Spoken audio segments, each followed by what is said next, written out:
राधे राधे, जय श्री कृष्णा। आज की हमारी कथा है मीना का कुपित होना। अब कहते हैं नारायण जी कि भगवान श्री कृष्ण राधा जी से कह रहे हैं कि हे राधा, शंकर जी एक ब्राह्मण का वेश बनाकर हिमवान के यहाँ आए। हिमवान ने उन्हें बहुत आदर सत्कार किया, उन्हें आसन दिया, बैठाया और फिर उसके पश्चात पूछा कि हे ब्राह्मण देवता, आप कौन हैं? हे ब्राह्मण देव, आप कौन हैं? कृपा करके अपना परिचय दें। तो भगवान शिव ने कहा कि मैं एक ब्राह्मण हूँ और मैं एक कार्य करता हूँ। वो कार्य है कि जितनी भी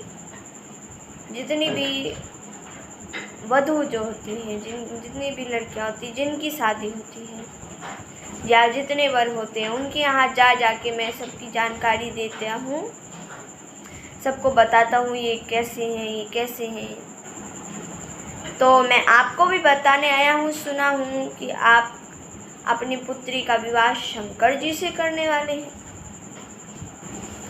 हिमवान जी कहते, हाँ आपने ठीक सुना, मैं अपनी पुत्री का विवाह भोलेनाथ के साथ करने वाला था। आप उनके विषय में कुछ बताइए। अब वे तो थे स्वयं भोलेनाथ। अब देवताओं ने जिस प्रयोजन से भेजा था उन्हें, वो कह रहे हैं वो था कि अपनी ही निंदा करना।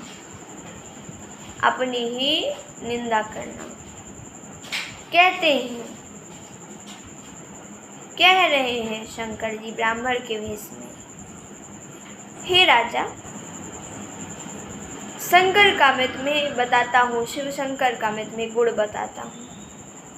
उन्हीं के साथ तो कभी अपनी पुत्री का विवाह कीजिएगा मत,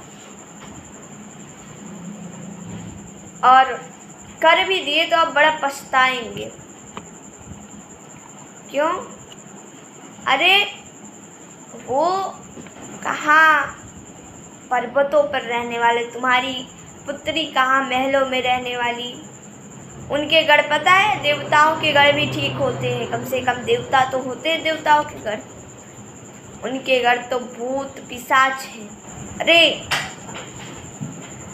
गले में सर्पों की माला लटकाए रहता है,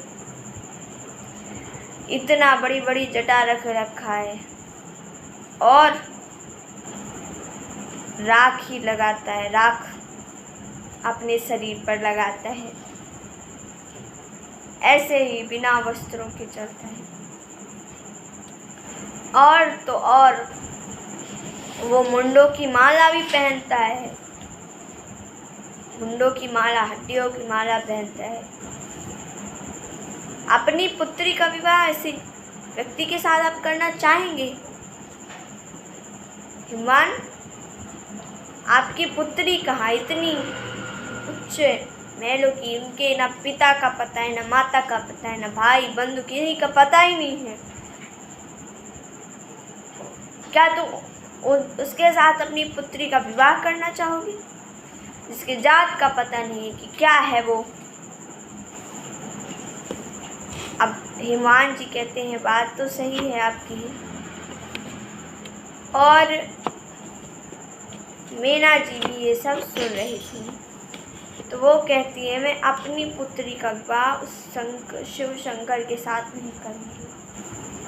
कुपित हो जाती है भगवान शिव के ऊपर और पार्वती जी को लेकर कोप भवन में चली जाती हैं। वहाँ कई घंटों तक रहती हैं। कोप भवन में पड़ी रहती है से नीचे। अब सोच रहे हैं सारे सप्तऋषि कैसे काम नहीं होने वाला, तो वे खुद आए। वे खुद आए राजा हिमवान के यहाँ ही। उनके साथ में अरुंधति जी भी थी। अब सप्त ऋषि लगे उनके राजा हिमवान के घर परिवार के। तो फिर राजा हिमवान ने उन्हें बैठाया, आसन दिया, अच्छे से पूजा वंदना की और कहते हैं कि हे सप्तऋषियों, आप हमारे यहाँ पधारे, हमसे बड़ा भाग्यशाली और कोई नहीं है। आप पधारे ही हैं, संग में माता जी को भी लाए हैं, हमसे बड़ा भाग्य किसका है? हमसे बड़ा भाग्य किसका है? इस प्रकार से बोलते हैं। कहते हैं आप लोगों के आने का प्रयोजन जान सकता हूँ, क्योंकि आप लोग ऐसे वैसे नहीं हैं कि जहाँ मन कहा चले गए। आप लोग किसी कार्य से ही जाते हैं कहीं।